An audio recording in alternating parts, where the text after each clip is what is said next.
Hello guys, once again, welcome to another video in our class in Domain Course 1, Web Design and Development. In this video, we will be focusing on the different types of containers.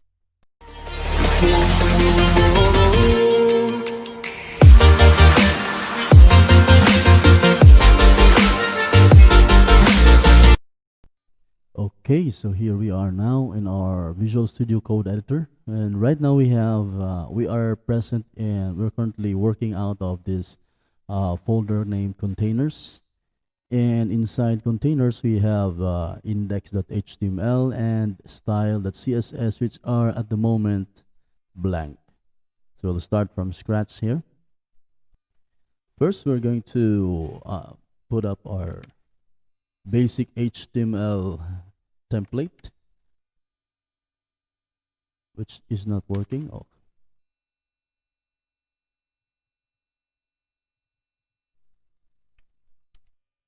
Okay, yeah, we'll just call this containers demo. Okay, so what are the containers that we can use in our HTML files? These are the following. We have basically the most common container is div. The div is used for general purpose, containing in general purposes. There are some specific containers, header for example, and partner niya AC, footer. There's also aside,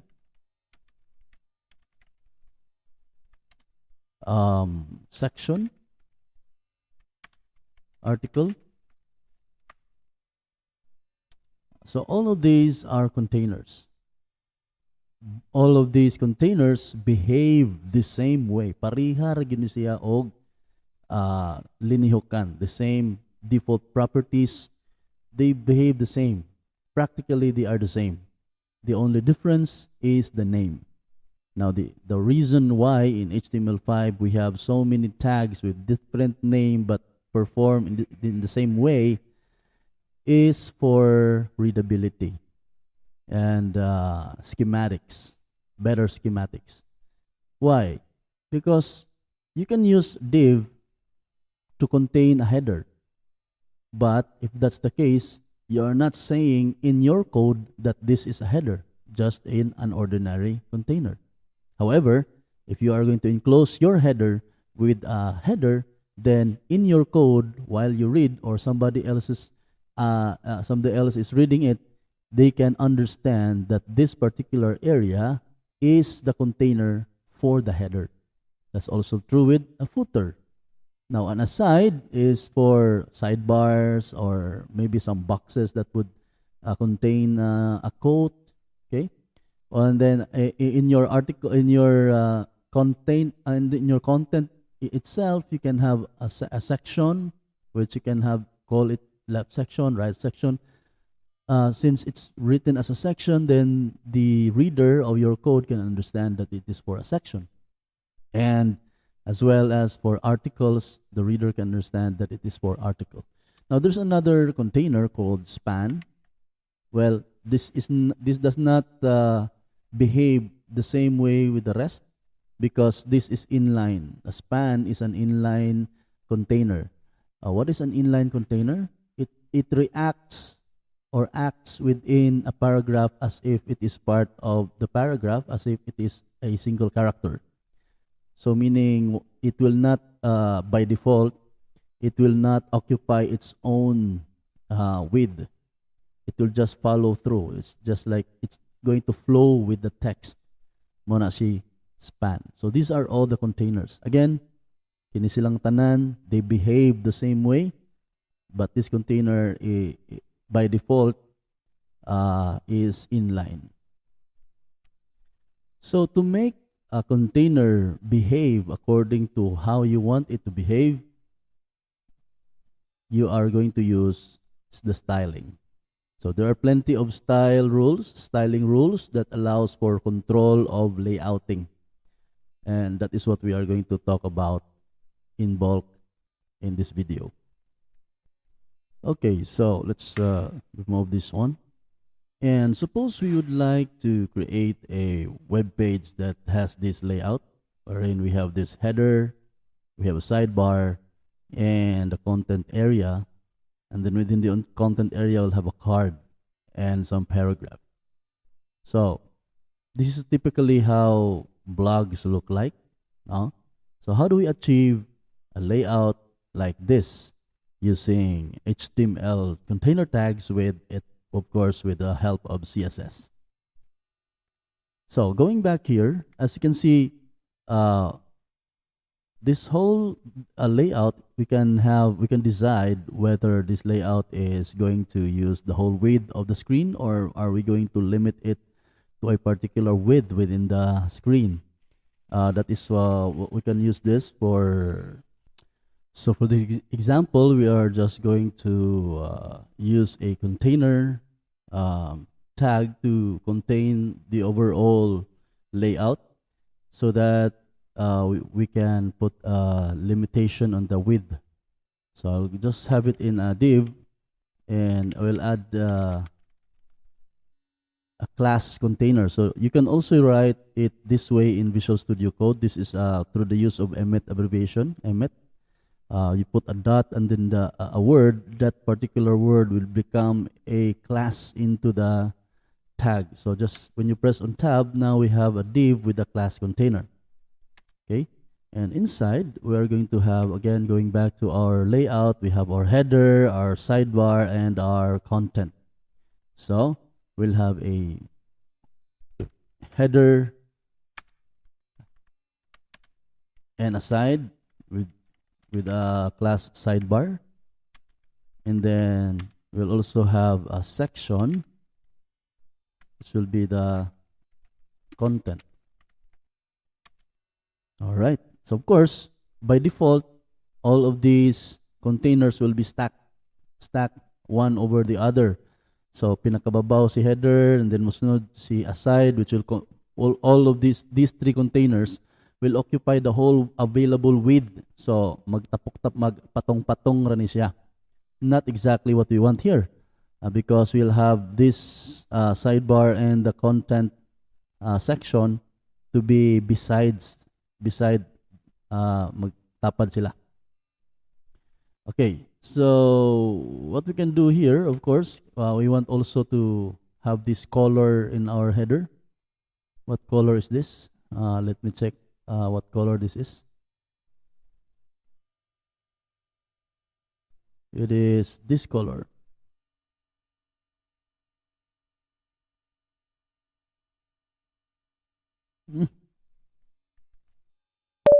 Okay, that color.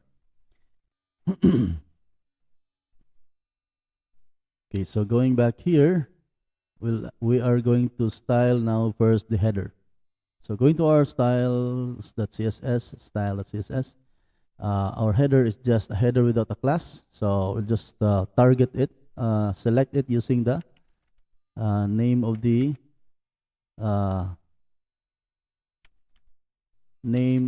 tag header. First, we give it a background color of itong gi-paste na gi-copy na ganiha. Oops. That's our background color. We'll give it a height. Pila kay height na to ani? Let's try 100 pixels. Okay, let's take a look at it. By the way, it's inside the folder.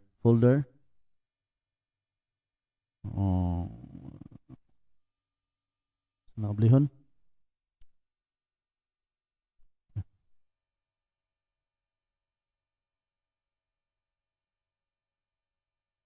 Okay, wala pa sa isod.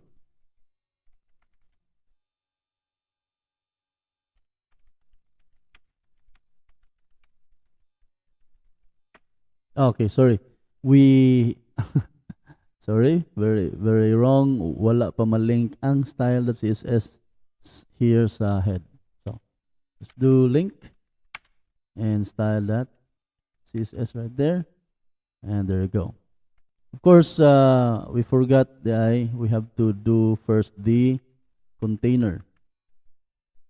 Remember that in our design, this is our design. We are supposed to have this contained within the container, so that the container will give the container a fixed width. So let me add that. By the way, our container can be targeted using the class container. So it's going to be dot container,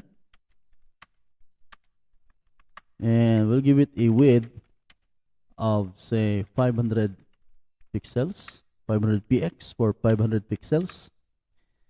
And para magpatunga siya class, we are going to give it a margin left and margin right of auto. So auto ang margin left o right. Okay, so we'll have margin. So the way we can write margins, there are different ways of writing margins. We can put margins per sides, which will start at the top. The first one is the top here, and then the left, and then the bottom, and then the right. We can also do it vertical, horizontal. So meaning top and bottom first, top, bottom, and left, right. Can also do something like that. So in our case, we are just going to give a top, bottom margin of 10 pixels, and for the left and right, we give an auto. Okay. Now, since the container tag, the container class contains the header, and the container class is limited to 600 pixels, then this header will only occupy up to 600 pixels, because that is the width available for it, since container is only 600 pixels in width. So the result would be like this. So now it is contained inside 600 pixels, and since the left margin and the right margin are auto, it is located in the center. If we are going to resize this, it's actually going to adjust really at the center, because it will always have the same left margin and right margin all the time. So next, let's do the sidebar and the content. Maybe we should select a different color for our sidebar and our content. Let's just change this to a different color, maybe this brown. It's not even brown. Yeah, like that. So this color is this guy here. By the way, if you get a color from the Audacity Inkscape, you don't include the double F here, because this is for the alpha. It means this is the opacity. It means full opacity, meaning dili siya transparent. So just copy this. And for our sidebar is identified by the class sidebar. So we do dot sidebar, and first give it a background color, of course, of the ones that we copied. Then we'll give it a width of, say, 150 pixels. Okay, and we have to make it float to the left para mutapad ra siya sa usa. Okay, and so as a result, we have nothing, because there's nothing inside it. Let's first give it a minimum height. Min height, say 400 or no, 500 maybe.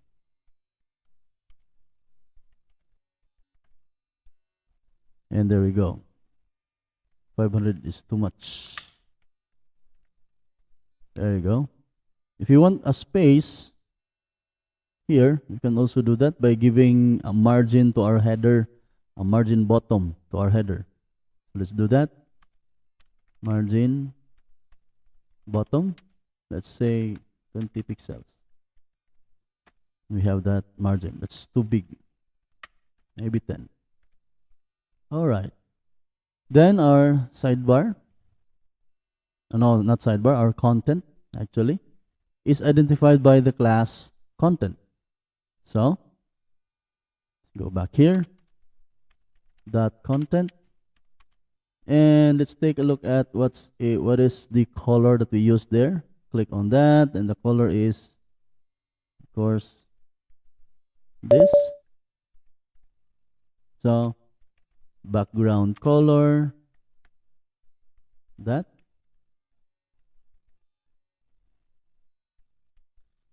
Since our sidebar have 150 pixels of width and our container has 600 pixels of width, we are going to do some math here.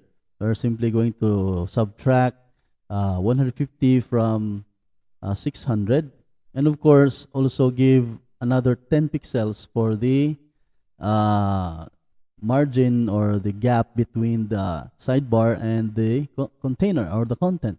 So we are practically going to subtract 600, subtract 160 from 600. Therefore, based on our calculation, we are going to use the width for our content with 440. So give it a width of 440 pixel, and then make it float to the right this time. So the sidebar floats to the left and content floats to the right. Okay, and of course let's not forget to give it a minimum height. The same with the minimum height of our sidebar, which is 400 pixels as well. Okay, based on that, we can now look at our output to be just like this. Okay, so there you have it, guys. I hope you have gained the skills based on our intended learning outcome for this week. See you again on our next video.